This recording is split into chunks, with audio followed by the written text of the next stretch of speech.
Next up is Us and Them, an indie band that I was thoroughly expecting to hate. How can I prove they're indie? Well, look at this. Who was your inspiration? I mean, a bit of everything, yeah. Really. You know, we like all music, but just classic indie bands like Libertines and The Strokes and Oasis and bands like that, really. The Libertines and The Strokes? Indie much? Anyway, yeah, I was expecting to hate their music, but I really didn't. I actually quite enjoyed it. Like elephants, they've got bundles and bundles of energy, and since I saw no bloody nostrils, then I assumed they had some sort of Red Bull fixation or something. What I really like about Us and Them is that they're just happy. I kind of got the impression that if their music was alive, it'd be a cocker spaniel running around the garden like a retarded bottle rocket, dribbling on everything and chasing cats that don't exist. Maybe that's a bit too much description. Watch this clip.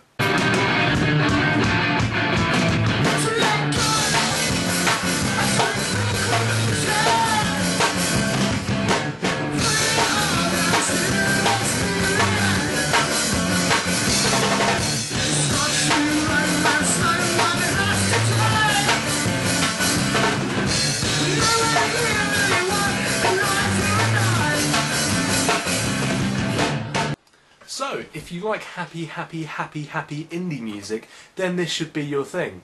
And if you don't, then, you know, give it a try anyway. What's the worst that can happen? Well, you could hate it so much that your head explodes. But there have only been 3 recorded cases of that, so you're probably fine. I'll introduce these next guys by saying that they were so loud that my camera couldn't handle it. Oh, it's too loud. I don't like it. I don't like it. I could get maybe 30 seconds of footage before my camera would just pack up and turn itself off. It says something that something like this could happen, and I wouldn't complain about the band, I'd complain about the camera. That's how good Monday Street are. Check out these glowing references from other bands. What do you think of the other bands in this competition? I quite liked Monday Street. Yeah. Monday Street are really good. Just throwing it out there. Yeah, I saw them a little while ago at Tapping Tea in Chatham. They're really good. And they have that respect for a reason. Each member of the band is technically gifted, but that's not the best thing. For every song they played, they went fucking balls to the wall. The lead can actually sing at volume, and the drummer reminds me a little bit of Keith Moon. Their songs wavered between hardcore and something a little bit more acceptable for a larger audience. And the best bit of all, they have songs featured on Pro Evo. How fucking cool is that? But anyway, yeah, Monday Street rock like a manic compulsive with an ear infection. They've got the sound, they've got the style, and they were worthy qualifiers. Now, if you know me, and let's face it, you probably don't, then you'll know that I'm not one to gush for no reason. At least not out my mouth.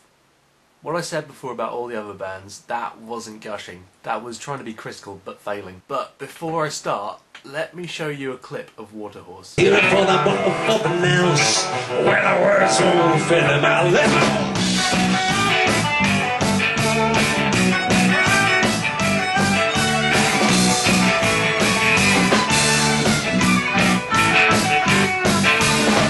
That's a hero from the lip sync tree. It's in a head, I say the heart is not sick. It's in a heart, so you keep it a count. When the words won't fit in my mouth, come on, set it up, dumb it down, put it in like you want it now. Want it now.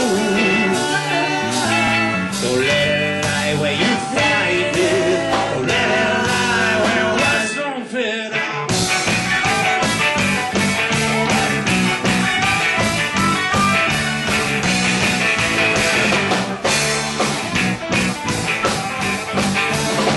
Get the doctors, let him write a note. Awesome! If folk rock is a drug, then hook Waterhorse to my veins. Look, no track marks. I've got to say that I didn't really expect much before the set, but that 20-minute set made a believer out of me. Ryan, Chris and Paul could have been in a band by themselves, you know, an alkaline trio type thing, and they would have done well in this competition. But when you add a real performer like Sarah on vocals, the truly angelic Emily on violin, and the pure classic rock frontman Terence, well, it's like putting the proverbial cherry on top of some sort of baked good.